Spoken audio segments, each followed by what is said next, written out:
Vampires are often considered monsters for many reasons, but did you know that around 50,000 people suffer from conditions similar to those as vampires? One of those conditions is Prophyria cutanea tarda, that is a disease from the hem of our body. The hem is a part of certain molecules that contain iron, and they are mainly produced by the liver. There are two main types of Prophyria cutanea tarda. We have type 1, that is sporadic and or acquired Prophyria cutanea tarda.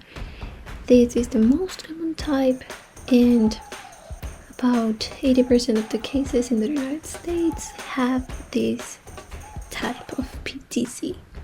Then we have type number 2, that is familial Prophyria cutanea tarda, also known as FPTC. And this one is not as common because about 20% of the cases in the United States suffer from this condition. There are many signs and symptoms, but I am just gonna mention some.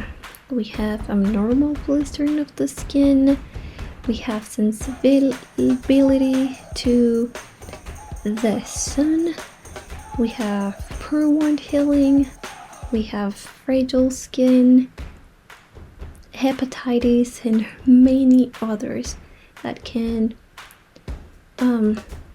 represent this disease. Here I have some images of some of these symptoms. As you can see, there is a lot of blistering and how the skin reacts in many ways with exposure to the sun, and just in general.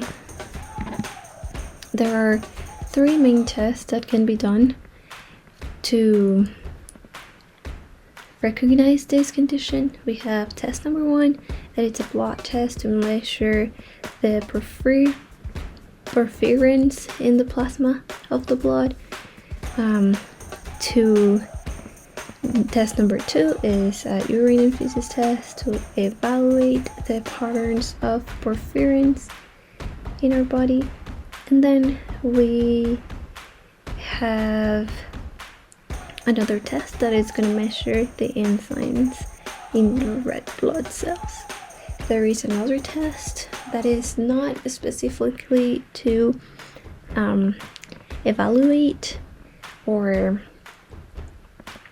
help diagnose this condition, but another thing that can be done is a skin biopsy, just to make sure that this is the only skin condition that we are dealing with.